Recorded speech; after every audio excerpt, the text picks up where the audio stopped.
Superintendent है, एक नई पेज को लेकर। भाई ब्रनम का मैसेज ऐसा नहीं था। भाई ब्रनम का मैसेज क्या, यीशु का नाम का बपतिस्मा बाइबल में है, आपको वही लेना है। एक खुदा है, आपको वही संदेश को अपनाना है जो बाइबल में। इसको बोलते हैं रिस्टोर करना। लेकिन आज जमाने में आप देखते जाएंगे तो लोग बदल रहे हैं उसको एक नया मोड़ दे रहे हैं।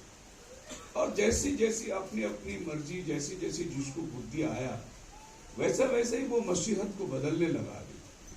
और अभी मसीहत जो है बहुत लंबा, इतनी दूर चला गया है, मिलो दूर, कि आपको हकीकत पाने के लिए अभी आपको बहुत टाइम लगेगा। वो आपको रिवर्स आने के लिए आपको बड़ा मुश्किल हो जाएगा, क्योंकि हर एक प्रांत ने मसीहत को अपने तरीके से बदल लिया है। आप अफ्रीका में जाओगे तो उनका तौर तरीके अलग हो गए, उनका लेग बीटिंग का डांस है, होली स्पिरिट उतरा तो नाचते रखते, पैर दबाते। फिर आप और कहीं जाएंगे तो उनका होली स्पिरिट का स्टाइल अलग है। एक स्नेक बिलीवर चर्च है, वो आपको पवित्र आत्मा मिला है तो आपको जिंदा सांप लेके गले में डालना है, नाचना है। वो सांप आपको नहीं काटा तो आपको पवित्र आत्मा मिला है, काटा तो आपको पवित्र आत्मा नहीं मिला है। ऐसा भी एक चर्च है, क्योंकि वचन में लिखा है वो लोग सांपों को उठा लेंगे, नाशक वस्तु भी कुछ नहीं उनकी बिगाड़ेगी, इसीलिए ये लोग सांप को उठा के नाचते हैं। एक दिन सांप ने पास्टर को डस दिया, पास्टर को इतना उंगली काटना पड़ा, फटक जैसी काट दिया। आपको मालूम है ना, जब इधर सांप डसा तो इधर उंगली काट दो, कुछ नहीं होगा, बच जाएगा। या तो फिर आप इधर बांध दो, जहर ऊपर नहीं चढ़ने दे तो भी आप बच सकते हैं। यहाँ जहर यहीं रहता है। हम लोग जब छोटे थे तो हम लोग को कहानी बताया गया था, कहानी नहीं हकीकत।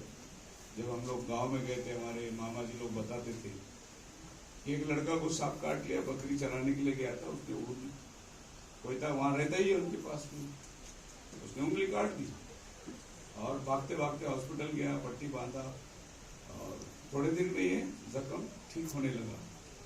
और 1-8 दिन के बाद वापस उधर ही गया था वो, और उसने क्या देखा, उसका कटा हुआ उंगली उधर ही पड़ा हुआ है। वो देखा क्योंकि उसमें जहर है, कीड़े मकोड़े उसको खा नहीं सकते, उसका कटा हुआ उंगली उधर ही था। उसने बोला अरे मेरा उंगली इधर ही पड़ा है। वो बोला देखेंगे ऊपर टच करके होता है क्या।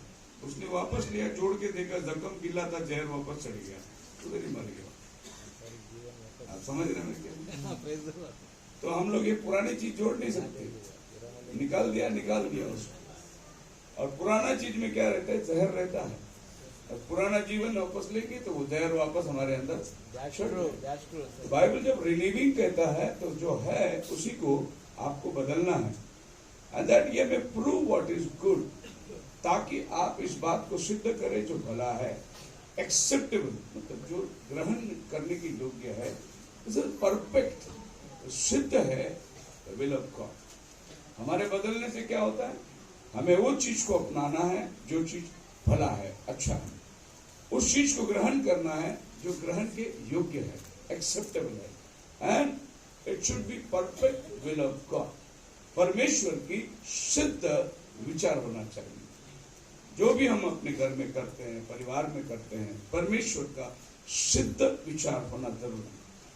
आज क्यों लोग कोर्ट केस में जा रहे हैं, क्यों मैरिड लाइफ डिस्टर्ब हो गया है, क्यों हम लोग विश्वासी लोग केस लड़ रहे हैं, क्योंकि हम परमेश्वर का सिद्ध विचार पर नहीं चले, इसलिए वो हमारे ऊपर रिएक्शन हो गया। अगर हम प्रभु की सिद्ध विचार पर चलते तो हम लोग के लाइफ में कभी भी ऐसा रिएक्शन नहीं होगा, क्योंकि वो अपने जीवन को बनाया है, चलाया है। जो कुछ है सब उसकी मर्जी पर होना बहुत जरूरी है। तो नया बनना, नबी कहता है turning a new page, cruelty of sin इस मैसेज के अंदर। Many people say, I am going to quit lying, I am going to quit stealing, and I will quit smoking. I will turn to a better class of people, and I will get in some society.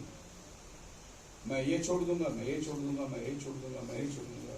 मुझे भला बनना है, एक अच्छी society में जाना है, एक अच्छी स्तर पर बनना है। ये आदमी का हमेशा का कमिटमेंट रहता है, सोचता है कि मैं ये बन जाऊं, मैं ये बन जाऊं, मैं ये बन जाऊं। और अगर आप परिवर्तन को नहीं लाना चाहते तो हम लोग ये बोलना आई विल क्विट, मैं छोड़ दूंगा, मुझे नहीं करना, मैं नहीं करना चाहता। बहुत सी बार ऐसा हो जाता है। अगर हमारी लाइफ में थोड़ी बहुत दिक्कतें आ जाती है, मैं नहीं करूंगा काम, मैं छोड़ दिया। तो आदमी अपना स्थान से इमीडिएटली हट जाता है। तो ये भलाई के लिए भी होती है, बुराई के लिए भी होती है। आप ये भी बोल सकते हैं आई क्विट स्मोकिंग, मैं दारू पीना छोड़ दूंगा, सिगरेट पीना छोड़ दूंगा, दैट्स क्वाइट गुड, अच्छी बात है। लेकिन मैं प्रभु के लिए करना छोड़ दूंगा, प्रभु के लिए करना छोड़ दूंगा, दैट्स अ बैड रेपुटेशन, वो अच्छी बात नहीं है। छोड़ना अच्छा है, लेकिन क्या छोड़ना चाहते हो तुम, उस पर निर्भर है। तो नबी कहता है कि I will get to some society, मैं भला बनने के लिए कहीं और चले जाऊंगा। मैं कहता हूं आपको, आप और हम चर्च को क्यों आते हैं? इसलिए नहीं आते कि हम परफेक्ट हो गए, पर हम परफेक्ट होने के लिए आते हैं, तो बिकम अ बेटर पर्सन, एक अच्छा इंसान बनने के लिए हम चर्च में आते हैं। आपको बुरा इंसान बनना है, जाइए, शराब खाना है, पेशागमन है, थिएटर है, मटके गाड्डा है, जुआ है, बर्बाद होने के लिए चर्च को क्यों आते हैं? To become a better person. बोलो हालेलुया। अगर हम दुनिया में रह के बेटर बन सकते थे, चर्च की जरूरत नहीं थी। तो हर आदमी अपने अपने घर में बेटर बन के बैठ सकता। बहुत से लोग की गवाही है, 10 साल चर्च में गए ही नहीं, बहुत बड़ा तीर मार दिया, 10 साल चर्च में गया ही नहीं, तो तेरा जीवन जो है 10 साल स्टैग्नेंट होगा, तेरे जीवन के अंदर उन्नति नहीं होगी, तेरे जीवन के अंदर बढ़ोतरी नहीं होगी, तेरे जीवन के अंदर अगर प्रोग्रेस चाहिए, तेरी लाइफ जो है डेली रूटीन में आना बहुत जरूरी है। प्रतिदिन हमें चाहिए चर्च। मुझे चर्च से कभी बुरा नहीं लगा, मैं चर्च में कभी बोर हुआ ही नहीं। मेरा आज 53 रनिंग है। मैंने 53 साल के अंदर, हो सकता है कि 5-6 साल में जब हम चर्च में गए, संडे स्कूल की तरफ बैठे हुए थे, उस दिन से आज तक मैं चर्च को ही जा रहा हूँ। मैंने चर्च से कभी नुकसान पाया ही नहीं, और चर्च ने मुझे बेहतर इंसान बनने का कोशिश किया कभी नहीं। चर्च से किसी का लाइफ में नुकसान नहीं होगा। हाँ, अगर आप चर्च में जाकर प्रभु को नहीं देखेंगे, किसी इंसान को देखेंगे, तो जरूर आपको ठोकर लगेगा। अगर आप चर्च जाके सिर्फ प्रभु को देख रहे हैं, तो आपको कभी ठोकर नहीं लगेगा, क्योंकि प्रभु आपको परफेक्ट विल प्रकट करता है। Hallelujah. Here it is. Don't care about your turning a new page. मैं नया बन जाऊंगा, मैं ये कर लूंगा, मैं ये कर लूंगा। He wants you to turn your heart to Christ. नबी कहता है कि परमेश्वर चाहता है कि तेरा मन उसकी तरफ मुड़े, और किसी भी चीज की तरफ मुड़ना नहीं। मैं ये साल में ये कर दूंगा, मैं साल में ये कर दूंगा, मैं साल में ये करूंगा, मैं ऐसे करूंगा। बगैर मसीह का तुम कुछ नहीं कर सकते। अगर तुम कर भी लिए और इंसान में, दुनिया में तुम जाकर बड़ा बिजनेसमैन बन गए और कुछ तुमने हासिल भी कर दिया, तुम जीवन से बहुत दूर चले गए, क्योंकि जहां मसीह नहीं तो वहां कुछ भी नहीं। प्रॉफिट कहता है let him make out of you. खुदावन को आपके जीवन से कुछ काम करने को दो। मैं खुदावन के लिए कुछ काम करेगा करके मत सोचो। खुदावन से कहो प्रभु तू मेरे जीवन को तेरे काम में लाया, उपयोग कर, तो वो तुम्हें हाथ में लेकर बनाना शुरू करेगा। तुम अगर बनना चाहोगे तो तुमको कुछ ना कुछ जरिए से ठोकर लगता ही रहेगा, और बैकस्लाइड कंडीशन तुम्हारे जीवन में आता ही होगा। लेकिन जब वो अगर आपके जीवन को लेकर चलाए, तो आप कभी भी पीछे मुड़ के नहीं देखेंगे। Not what you can do. It's not by good works we are saved, but by His mercy are we bought. हमारे भले कामों से हम नहीं बचाएंगे, ये उसकी कृपा थी जो हम पर, कि हम बच गए। हम अपने अच्छे कामों से उसको ढूंढ के नहीं आए। Not by works lest any man should boast. अगर इंसान सोचा कि मैं अपनी धार्मिकता से प्रभु में आया है, तो वो घमंड होता है। अगर वो कहे कि प्रभु ने मुझे लाया है, तो महिमा प्रभु को मिलेगा। मैंने ये किया, मैंने वो किया, मैंने वो किया। मैं ऐसे भी लोगों को जानता हूं, जो लोग ने चर्च शुरू की, बहुत जोरों में चर्च शुरू की, न्यू बॉम्बे वाशी, वो बपतिस्मा लिया था हमारे पास यीशु के नाम से, लेकिन कोई और पास्टर आया, उसको बहुत बड़ा बिशप बना दिया, और फिर उसको बोला तो वाशी का चर्च संभाला, और उसको दे दिया चर्च संभालने। और वो आदमी क्या किया, स्पीकर लेके आया, साउंड लेके आया, ऑर्गन लेके आया, पूरा इंस्ट्रूमेंट चर्च के अंदर बहुत सजाया चर्च, पैसा बहुत था, बहुत सजाया चर्च को, लेकिन प्रभु ने उसको पास्टर करके बुलाया नहीं था। एक बिशप ने उसको पास्टर बना दिया था, और पैसे होने के नाते सब कुछ आ गया। फिर बाद में एक दिन ठोकर लग गई। अब दुनिया की तरफ से भी वो गिरा जा रहा था। फिर उसने स्पीकर भेज दिया चर्च का, फिर ऑर्गन भेज दिया चर्च का, पैड भेज दिया चर्च का, क्योंकि अभी कड़की लग गई। अब चर्च के सामान भेज दिए, और एक दिन चर्च ही बंद कर दिया। क्या हुआ? अपने मर्जी से कोशिश करने लगा कि मैं प्रभु के लिए कुछ करूंगा। नहीं, इसके बजाय प्रभु अगर तुम्हें इस्तेमाल करता था तो वाक्य में तुम कभी पीछे नहीं मुड़ रहे थे, प्रभु तुमको आगे लेके जाता था। मैं बहुत से लोगों को कहता हूं, अगर आप यहाँ रहे ना रहे, अगर आप छोड़ के भी जाते हैं और आप किसी और चर्च में भी जाते हैं, तो मैं आपको देखना चाहता हूं कि यहाँ छोड़ने के टाइम पे आप जो विश्वास में थे उससे आगे जाना चाहिए, उससे पीछे मत जाओ। पीछे जाएगा तो हमारा मन दुखी होगा। हम बोलेंगे काय को उधर गया तू, अगर तू यहाँ होता तो भला होता। तो आगे जाओ, आगे बढ़ो, तुम्हारे लाइफ में प्रोग्रेस होना चाहिए, वो ना कि पीछे मुड़ के आ जाए। हमारे एक ब्रदर है पूना के अंदर, कम से कम बाहर गए, 20 साल सेवा की।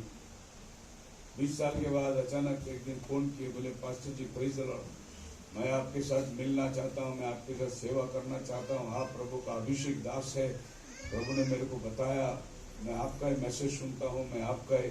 मैं बोला आ जाओ चर्च में, कोई बात नहीं, प्रभु का धन्यवाद है, अच्छी बात है। आया चर्च में, आके बहुत जोरों से गवाही दिया, इतना जोर से गवाही दिया कि लोग सोच में पड़ गए, बोले कहाँ से आया।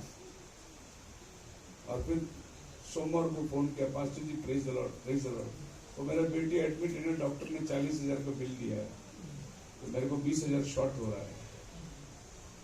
तो ये रिवाइवल आया उसके जीवन में। फिर मैं बोला चलो बंदा आया है तो जाने दो करके मैंने 20,000 डाल दिया उसको। उसकी बच्ची सब छुटकारा पाके वापस आ गई घर पे। तीसरा संडे आदमी बंदा गायब, जो रिवाइवल आया था, आग आया था, गुल सब आग सब बुझ गया आग। फिर 1-2-3 महीने के बाद में वापस फोन आया उसका, pastor ji praise the Lord, आज शाम को आप है ना। मैं हर शाम को रहता हूँ, ये कौन सी बात है नया कि आज शाम को आप है ना।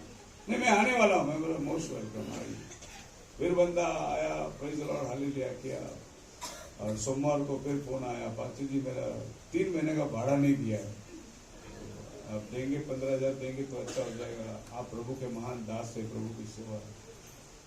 मैं बोला मैं भी 2 महीने का भाड़ा नहीं दिया, अभी क्या बताऊँ मैं भी 2 महीने का भाड़ा नहीं दिया, मेरे पास भी पैसा नहीं है। उसके बाद फोन बंद हो गया, सब अभिषेक भी बंद हो गया, और जितना दर्शन था प्रभु का, ड्रीम था, सब खत्म हो गया। ऐसे लोग शारीरिक लाभ के लिए भी सेवा करते हैं, ये समझना बहुत जरूरी है। हालेलुया। अगर तुम सेवा करते हो, तुमको कोई चीज जरूरत है, तो तुम्हारे कलीसिया है उधर, तो तुमने क्या कलीसिया किया, 20 साल तुमने क्या जमा किया। अगर मुझे कुछ जरूरत है तो मैं अपनी जरूरत को अपने कलीसिया के सामने रखूंगा, मैं दूसरे पास्टर से नहीं मांगूंगा। फिर मैं जो इतनी साल सेवा किया, किस काम के लिए सेवा। पौल कहता है कि जब हमने तुम्हारी आत्मिक गरज को पूरा किया, तुम हमारी शारीरिक गरज को पूरा नहीं करोगे क्या। पौल डिमांड करता है चर्च के पास, मेरे आने के टाइम पे तुम चंदा मत जमा करो, बल्कि हर हफ्ते थोड़े थोड़े बाजू में निकाला करो, कि जब मैं आऊंगा तब तुम्हारे ऊपर भार ना हो। ये सब बातें पौल क्यों करता है, वो चाहता है कि हमने तुम्हारे शरीर के लिए, आत्मा के लिए बोया, तुम हमारे शारीरिक लाभ के लिए मेहनत करो, तुम्हारा फर्ज है ये। तो आज ऐसी बहुत सारी सेवा बाहर निकल कर चली गई, लेकिन सेवा नहीं रहा, वो उसका माध्यम जो है वो बदल चुका है। अब एक कर्तव्य है जो करे जा रहे हैं, कर्तव्य है जो चला जा रहा है, जो सोचते कि बस अभी पहले किए थे तो अभी भी करते रहेंगे, नहीं। सेवा वही है, नबी कहता है the greatest ministry is soul winning ministry. Greatest ministry, आत्माओं को जीतना, ये सबसे बड़ा सेवा है। मुर्दों को उठाना, लंगड़ों को चलाना, अंधों को दिखाना, ये सेवा नहीं है, नबी बोलता है। परंतु एक पत्थर हृदय को मोड़कर वो प्रभु को ग्रहण करके आता है और जो बपतिस्मा चर्च में बपतिस्मा होती है, आत्माओं का भर होता है, आत्माओं का जीत होता है, वही सेवा है। ऐसा बंद हाउस में बैठ के हम लोग चिल्लाते रहेंगे, वो सेवा नहीं है। चर्च लाइफ देना चाहिए। प्रभु ने उस औरत को बोला, अगर तू मुझसे पानी मांगा होता और ये पानी तू पीता, तेरे अंदर एक नदी निकलता। मतलब क्या? प्रभु उसको बोल रहा है, जैसा मैंने तेरा प्यास बुझाया, तू दुनिया की प्यास बुझाएगी। लोग तेरे पास आएंगे, तेरे अंदर से एक बहता झरना निकलेगा। तो हर विश्वासी के जीवन से एक बहता झरना निकलना है। मैंने आपको बताया था कि अगर हम लोग यहाँ पर अभी 100 लोग बैठे हैं, 100 लोग, और हम लोग पूरी साल में अगला दिसंबर 2024 31 तारीख तक एक आत्मा को अगर तुम ला सकते प्रभु के अंदर, एक आत्मा को अगर ला सकते, तो नेक्स्ट जनवरी 2025 में कितने लोग रहेंगे? 200। मतलब आपका लाइफ फ्रूटफुल होगा, आपका लाइफ आशीर्वादित होगा। तो फिर आप अंदाज लगाइए कि 2025 जनवरी को इधर कितने लोग होना चाहिए? 200 लोग होना चाहिए। तब ये मिनिस्ट्री फ्रूटफुल मिनिस्ट्री बनेगा। अगर हम लोग 200 की जगह 150 में आए, समझना कटौती हो रही है, बढ़ती नहीं हो रही है। आपके लाइफ जो है फ्रूटफुल होना चाहिए। It's what Christ and in God has did for me and for you. हमने प्रभु के लिए क्या किया वो महत्व नहीं, प्रभु ने हमारे लिए क्या किया वो बहुत इंपॉर्टेंट है। गुड फ्राइडे का मैसेज प्रॉफिट ने प्रीच किया, और उस मैसेज में प्रॉफिट ने एक बात ऐसे बताया, गुड फ्राइडे आया तो लोग 40 दिन का उपवास रखते, दाढ़ी नहीं बनाते, और घर में मांस मच्छी नहीं खाते, और 40 दिन घर घर जाके प्रार्थना करते।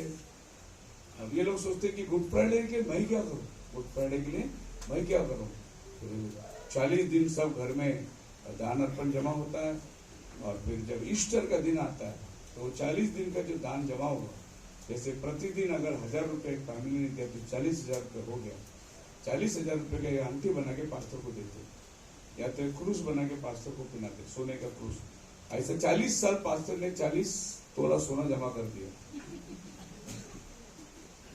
पास्टर सोने के ऊपर सोना जमा कर रहा है, और कलीसिया बड़ा घमंड से बोलते, ये साल ना हम लोगों ने सोने का मुकुट दिया पास्टर को। और प्रभु को क्या दिया? प्रभु ने तुम्हारे लिए खून दिया, प्रभु ने तुम्हारे लिए मार खाया, प्रभु ने, इधर पास्टर जमा कर रहा है पैसा प्रभु के लिए। एक रीत और रिवाज हो गया कि गुड फ्राइडे, हमने गुड फ्राइडे के लिए क्या करना है। नबी बोलता है वो नहीं, गुड फ्राइडे हमारे लिए क्या किया वो इम्पोर्टेंट है। वो हमारे पापों को धुलाया, हमारे बदले में वो कोड़े खाया, जहां हम जाना चाहिए वहां वो चढ़ गया, वो कीले मेरे हाथ में लगना चाहिए उसके हाथ में लग गया। गुड फ्राइडे ने मेरे लिए क्या किया वो इम्पोर्टेंट है। बोलो हालेलुया। ये नहीं कि मुंह झुकाए, क्या ब्रदर तबीयत ठीक नहीं है, ऊपर चालू है ना, ये गुड फ्राइडे के लिए कर रहा है, और ये भूल गया गुड फ्राइडे इसके लिए क्या किया। आज दुनिया है ही ऐसा, क्रिसमस के लिए डेकोरेशन करो, ये बनाओ वो बनाओ, ये करो वो करो, वो अजी तुम क्रिसमस के लिए क्या करते वो बड़ी बात नहीं है। क्रिसमस तुम्हारे लिए क्या किया? खुदा जमीन में उतर कर आया, वो इंसान बनकर आया, वो नम्र बनकर आया, वो आपके और मेरे गुनाहों के लिए आसमान छोड़ कर आया। देखो क्रिसमस ने आपके लिए क्या किया वो इम्पोर्टेंट है, ये ना कि हम क्रिसमस के लिए क्या करते हैं। कैरल सिंगिंग करते हैं, लोग गीत गाते हैं, दुनिया को दिखाते हैं, नए कपड़े बनाते हैं, घर में मिठाइयां बनती है, ये सब क्रिसमस के लिए हम बनाते हैं। लेकिन क्रिसमस हमारे लिए क्या किया वो किसी के जीवन में नहीं। नबी कहता है go to the cross of Calvary so we would see Jesus, but your life and his life find each other. तुम्हारा जीवन और उसका जीवन दोनों आपस में एक में की खोज में आता है। Not at the church, not at the building, and not in the creed, not in your good works. तुम्हारे प्रभु के मिलन चर्च में नहीं होती है, ना ही तुम्हारे भले काम में होती है, ना ही कोई सिद्धांत में होती है, ना कोई बिल्डिंग के अंदर होती है, परंतु in the cross where you are crucified with him. तुम्हारी और प्रभु की मुलाकात क्रूस में होती है, चर्च में नहीं। ये तो हमने बहुत गलत अंदाज लगा दिया। हम मिले प्रभु के साथ क्रूस पर। बोलो हालेलुया। इसीलिए पौल कहता है गलती करा 2:20 में, I have been crucified with Christ. मैं मसीह के साथ क्रूस पर मर गया। चर्च में नहीं, बपतिस्मा में नहीं, या कोई बिल्डिंग में या कोई कन्वेंशन में नहीं, क्रूस में मैं खुदा के साथ में मारा गया। तो the cross is important in life. एक आदमी हमेशा जेब में क्रूस रखता था और लोग पूछते थे, भाई तुम क्रूस रखते हो तो इससे क्या दर्शाना चाहते हो? उसने बोला कि जब भी मैं कोई चीज खरीदने के लिए पैसा निकालता हूँ, ये क्रूस साथ में आती है, और मैं जैसा दाम देकर ये खरीदना चाहता हूँ, तो ये क्रूस मुझे याद दिलाती है तू भी खरीदा गया है। यीशु ने अपना लहू दिया है तुम्हारे लिए, दाम देकर मोल लिए गए हो। हालेलुया। कोई लोग फिर गले में क्रूस पहनते हैं। अभी तो नया फैशन है, कान में भी क्रूस पहनते हैं, नया नया निकल गया। मतलब क्या है कान में क्रूस पहनना, गले में क्रूस पहनना? और इतना बड़ा क्रूस गले में पहना है, रोजरी माला के अंदर क्रूस लटका हुआ, वो बाटली पी के बैठा हुआ बियर बार में। तो क्या मतलब रहा हो क्रूस लटका के? तुम्हारा जीवन में अंदर तो क्रूस है ही नहीं, तो बाहर क्रूस लगा के क्या फायदा है? मैं मसीह के साथ क्रूस पे मारा गया। तुम्हारी मुलाकात पास्टर ने प्रभु में नहीं लाया आपको, चर्च ने आपको प्रभु में नहीं लाया, प्रभु की दया आप पर हुई, प्रभु ने आपको बुलाया, और क्रूस में आपकी मुलाकात हुई। उसके बाद एक मसीही जीवन में बने रहने के लिए आपको चर्च की जरूरत है। फिर आप बाहर दुनिया में जाके रहेंगे तो आपको महत्व नहीं। फिर आपको एक क्रिश्चियन लाइफ बिताना है तो आपको चर्च की जरूरत है, आपको एक पास्टर की जरूरत है जो आपको वचन में मार्गदर्शन करेगा, आपको एक संगति की जरूरत है जो कि आप दुनिया की संगति से बच सकते हैं। आपकी बात समझ में आती है? दुनिया अलग कहती है।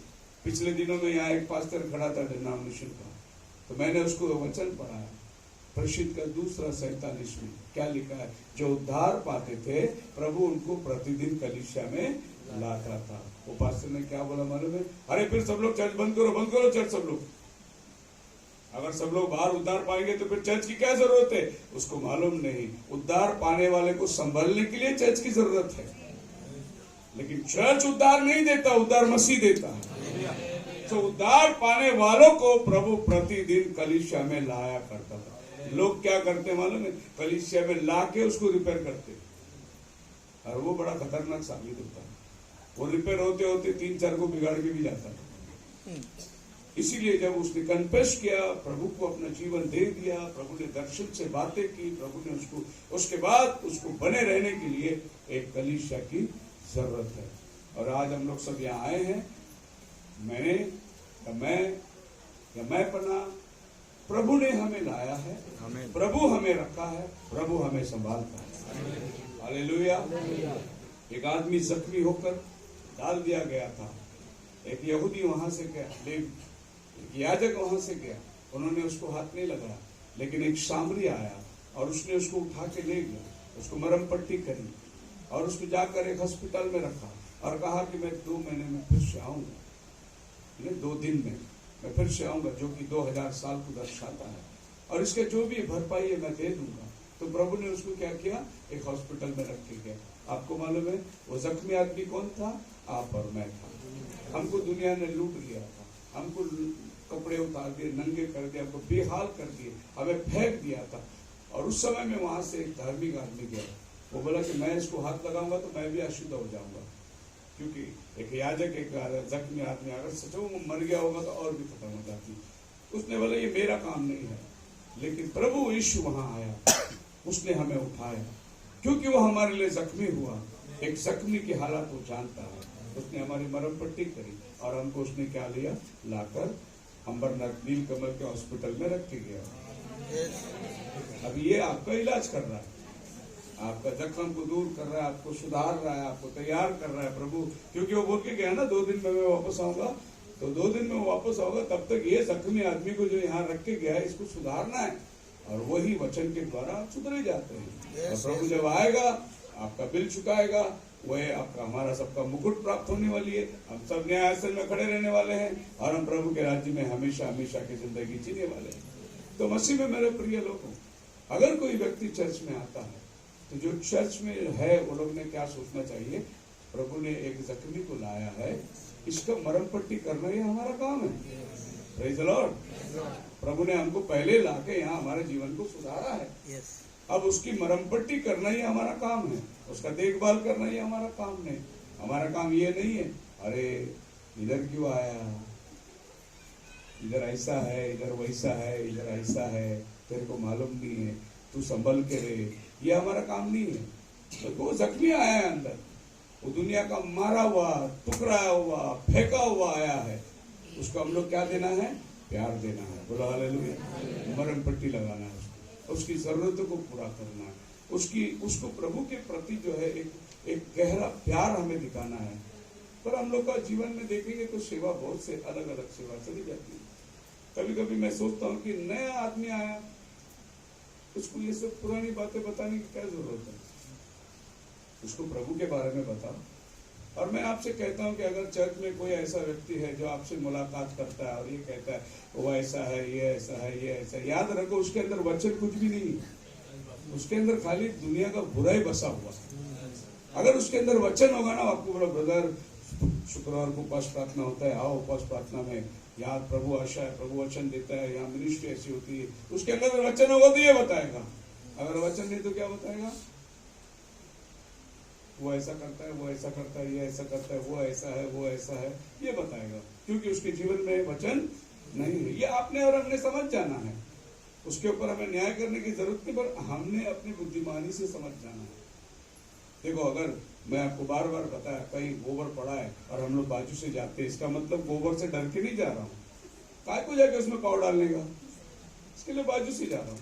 ऐसी समझ जाना, जो तुम्हारे जीवन के अंदर ऐसे कोई व्यक्ति है, जरा दूर से हट के चले जाओ, उसके साथ संगति मत करो, क्योंकि दूसरे की बुराई सुनने से तुम्हारा कोई भलाई होने वाला है नहीं। तो उसके साथ तुम संगति करके तुम्हारा क्या होगा। हाँ, कुछ लोग है जो बाहर भी काम करके आए ना, वो अच्छा ऐसा और वो कैसा है, वो ये कैसा है, ये कुछ लोग की इंटरेस्ट भी रहती है, ये हर चर्च में वही करके आता है, इसलिए इधर भी क्या करेगा, वही काम करेगा, उसकी वही घटनाएं रहेगी, उसको दूसरे की चापलूसी सुनने में मदद होगा।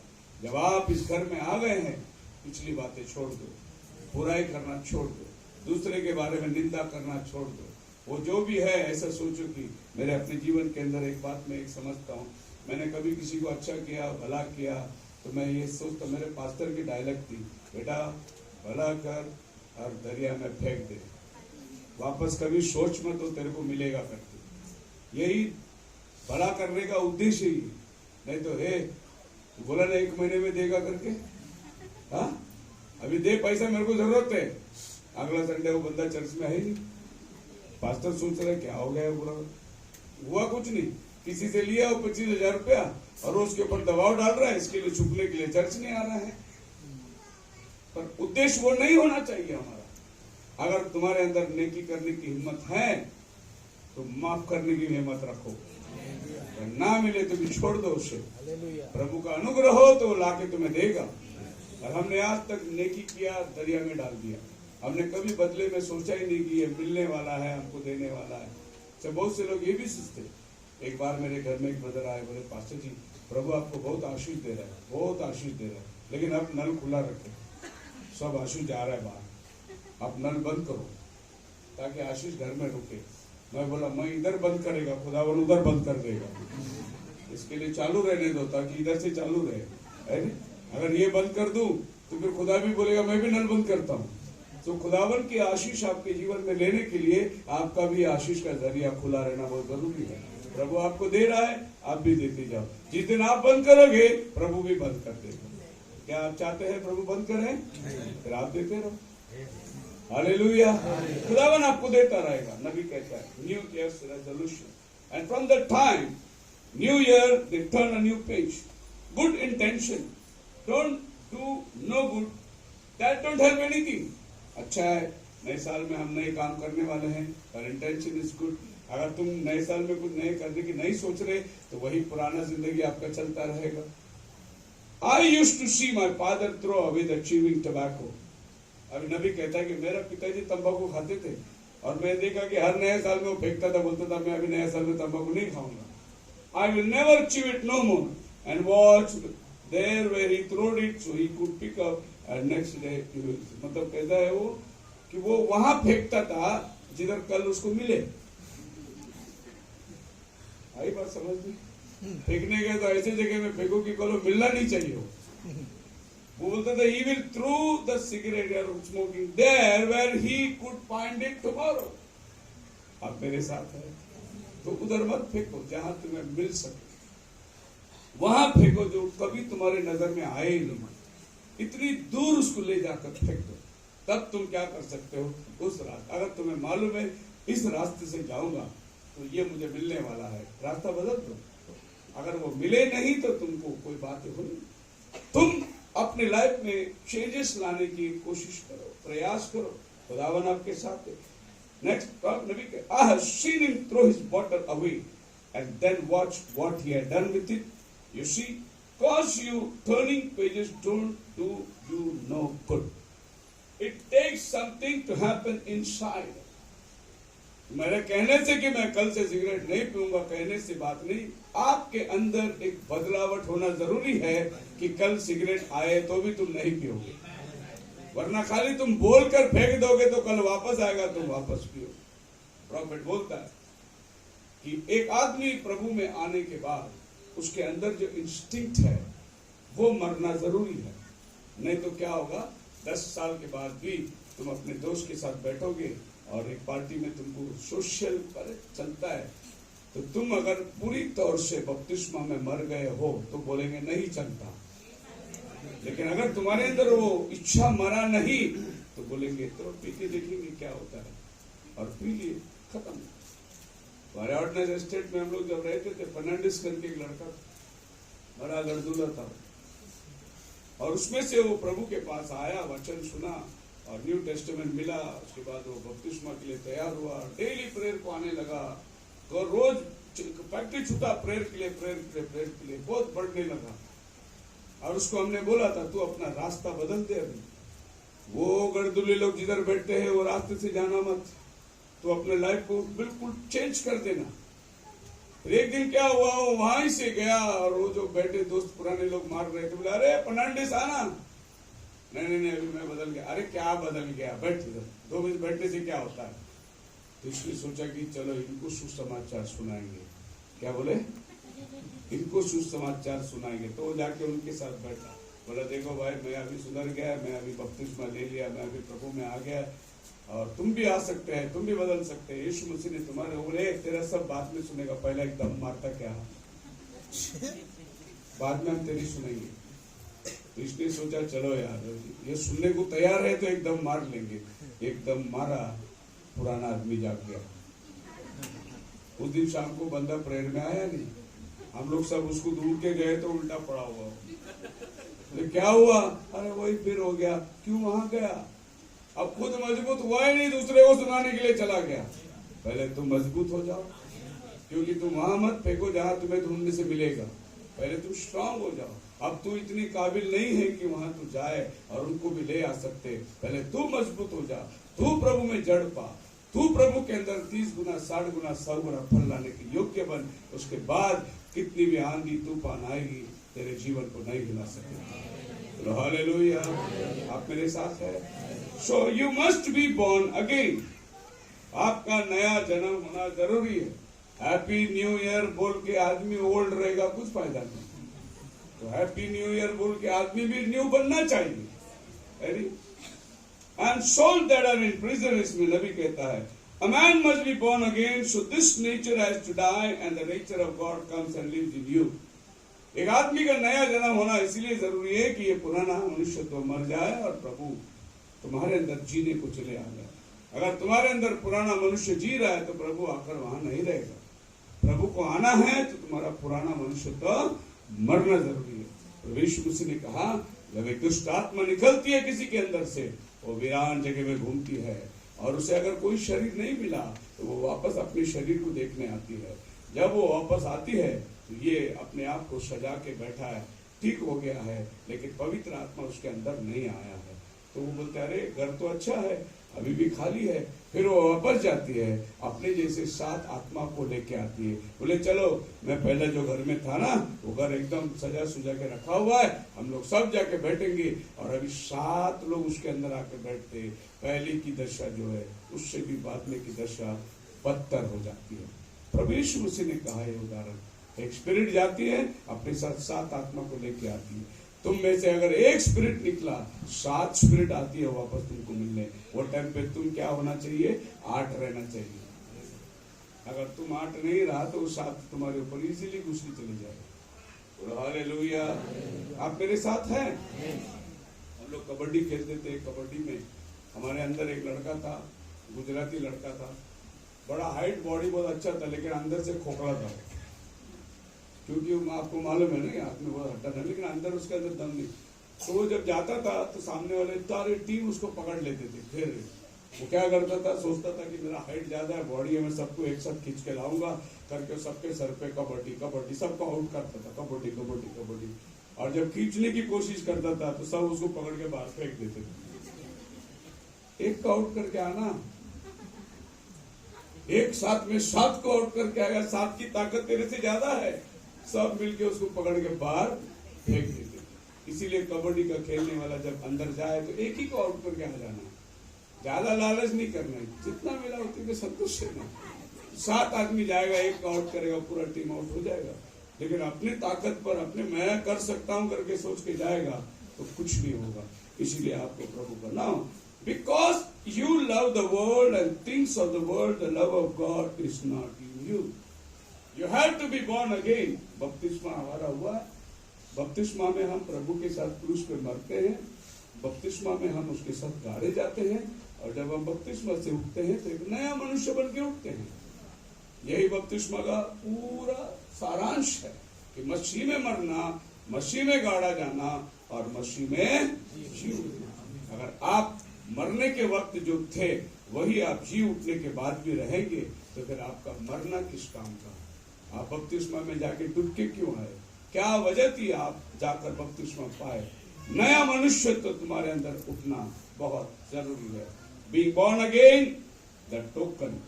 When he said you must be born again, that don't mean jump up and down at the altar. नया जन्म पाया का मतलब वो नहीं बहुत आत्मा में नाच लिया उसने और बहुत गाना गा लिया और बहुत हालेलुया कर दिया, इसका मतलब नहीं है नया जन्म पाया। नबी बोलते that don't mean walk back there and shake hands with the pastor। और बहुत प्रभु ने आत्मा में छू लिया, पास्टर को जाके मिल लिया, बोले पास्टर में प्रभु, नबी बोलता वो भी नहीं है। that don't mean all the foolishness that you have seen and done। it don't mean putting your name on the church book। अरे मेरे को प्रभु ने छू लिया, मैं बदल गया, चर्च में अपना नाम लिखवा दिया, मेंबरशिप बन गया, हाथ मिला दिया। Even that doesn't mean. Profit का जो सोच है वो आज ये दुनिया का जो शिक्षण है इसका विपरीत है। दुनिया का शिक्षण क्या है? तुम बदल गए, पवित्र आत्मा पाए, चर्च के मेंबर बन गए, अब ये हो गए, हो गए। लेकिन प्रॉफिट बोलता है ये कुछ भी तुम्हारा परिवर्तन नहीं करेगा। It means death to your first being and life to the second being. बपतिस्मा मतलब है तुम्हारा पहला मरे जाना और दूसरा नया जीवन पाना, यही बपतिस्मा का अर्थ है। अगर कोई व्यक्ति बपतिस्मा लिया है और वो फिर से पुराने जीवन में जी रहा है तो उसका बपतिस्मा का कोई मतलब नहीं। बस ये सोचो कि वो जाके सूखा पापी गया, पानी में गीला पापी होके आया, उसके अंदर कोई परिवर्तन नहीं है। इसीलिए बपतिस्मा लिया करके एक आदमी बदल जाए। सबसे पहले वो आया प्रभु पास वो बपतिस्मा लेना चाहता है तो मैं कहता हूँ हाँ आने दो उसको चर्च में। नहीं, वो बहुत अर्जेंट में जल्दी लेने का है, और जितना अर्जेंट में उतने अर्जेंट में जाएगा वो। उसको आने दो, वचन सुनने दो, उसको मजबूत होने दो, बपतिस्मा की जानकारी लेने दो, बपतिस्मा क्या है वो उसको महत्व होने दो, वो प्रभु के लिए मरने को तैयार होने दो। और फिर उसको देखो पूरा आदमी मरने के बाद लेके जाके गाड़ो।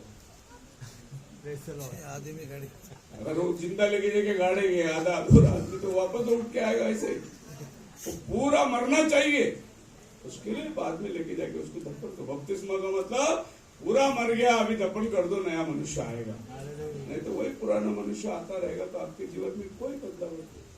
वही गुस्सा, वही नफरत, वही बुराई अगर आपके अंदर बाद में भी है बपतिस्मा के बाद में फिर आप बदले किधर? बपतिस्मा आपका ऊपरी रंग को नहीं बदलता, बपतिस्मा आपके अंदरूनी को बदलता है। आप जब बपतिस्मा में आएंगे आपका बाल वही रहेगा, आपका शक्ल वही रहेगा, कुछ परिवर्तन नहीं होगा, लेकिन आपका अंतःकरण में परिवर्तन हो गया होगा, आपका अंदर का मनुष्य प्रभु को पहन लिया होगा।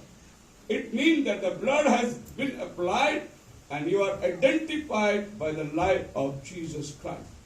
बपतिस्मा में हम जाते हैं, पानी हमारा लहू को नहीं धोता, यीशु का लहू, यानी पानी हमारे गुनाहों को नहीं, यीशु का लहू हमारे गुनाहों को धोता। यह विश्वास करके कि यीशु मेरे लिए मारा गया, मेरे लिए उसने लहू बहाया। मैंने बहुत सी बार लोगों के जीवन में गवाही सुना, बपतिस्मा लेने के टाइम जब वो डूब रहा है तो उसको ऐसा लग रहा है कि पूरा लहू लहू है, पूरा लाल लाल। हाँ, वो सही बात है, क्योंकि यीशु का लहू में ही तुम डूब के निकल रहे हो। वो पानी जो है तुम्हारे लिए लहू बन जाता है, और अंदर डुबाए जाने का मतलब है गाड़ा जाना। तुम्हारा पुराना मनुष्य तो खत्म हो गया। And he be a vine and will be branches. The life that's in the branch is also from the vine. और वो दाखलता होगी तो उसमें वही फल होगा जो पेड़ है। अगर वो द्राक्ष है तो आपके जीवन में द्राक्ष आएगा, अगर वो सेब है तो आपके जीवन में सेब आएगा। मतलब जो पेड़ के साथ आप साटे गए वो फल तुम्हारे जीवन में उभर के आएगा। तो हालेलुया। फाइनल एडमोनिशन, नबी आखिर में क्या कहता है? रेवल्यूशन चैप्टर 4 कहता है, I wish to each one of you, मैं तुम प्रत्येक को मेरा सलाम देता हूं। मोस्ट सक्सेसफुल, 2024 आपके लाइफ में मोस्ट सक्सेसफुल एंड ब्लेसफुल, आशीर्वादी, भरपूर आशीर्वादी एंड हेल्दी, और एक तंदुरुस्ती का नया साल। नए साल में बार बार हॉस्पिटल नहीं जाए, बीमार ना हो, एक तंदुरुस्ती, एक आशीषमय जीवन, and successful that I can wish you, God B with you. जो मैं तुम्हें बधाई देना चाहता हूं वो यही है कि परमेश्वर तुम्हारे साथ रहे, और परमेश्वर तुम्हारे साथ ना हो और तुमने बहुत धन बटोर लिए, बड़ा इंसान बन गए और खुदा आपके साथ ना हो, तो वो आशीष आपको कोई भलाई नहीं दे सकता। अगर आपके पास कुछ नहीं है तो भी खुदावन है, बहुत बढ़िया है। आपके पास दुनिया की शान और शौकत नहीं है, लेकिन आप ये कहने पाए खुदा मेरे साथ खड़ा है, बहुत बड़ी बात है। हालेलुया। बहुत पुराना सिनेमा का एक डायलॉग है, मेरे पास गाड़ी है, घोड़ा है, बंगला है, ये है, तेरे पास क्या है? बोले मेरे पास माँ है, जो तू खरीद नहीं सकता, जो धन नहीं खरीद सकता, जो पैसा नहीं खरीद सकता, जो दुनिया का बिल्डिंग सानी वो नहीं खरीद सकता, वो है माँ। बोला hallelujah.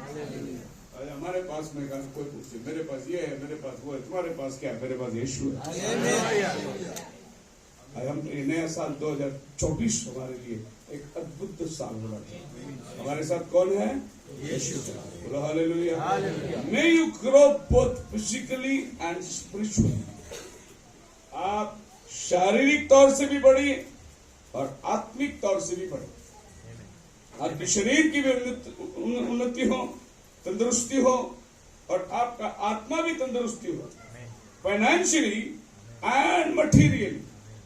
This is the blessing of profit. ये मेरा ब्लेसिंग नहीं है, न्यू ईयर का ब्लेसिंग प्रॉफिट ने दिया कि तुम मटीरियली भी बढ़ो, आशीष है। एक घर लिया तुम, एक और घर तुमने लिया, प्रभु ने तुम पर कृपा करी, बढ़ो। एक पास्टर के थाना में और रिटायर हो गए, रिटायर होने के बाद उन्होंने 2-3 दुकान खरीदे और फ्लैट खरीदे, और उस प्रेयर रखा था, हमको बुलाया था उसको प्रेयर में। हम लोग प्रेयर किए, पास्टर रिटायर हो गए, और उसने बोले ये 2 गाला खरीदा है मैंने, ये क्या है, ये क्या, ये 2 गाला है नहीं, मैंने प्रभु को दे दिया। अच्छा, बड़ा अच्छा लगा। घर जो है अपने लिए रखा और प्रभु के लिए उसने सेवा, पास्टर है, बहुत पुराना पास्टर है। तो मैंने उसको बोला अच्छा ये गाला फिर आपने चर्च के नाम से लिया क्या? नहीं, मेरे नाम से लिया।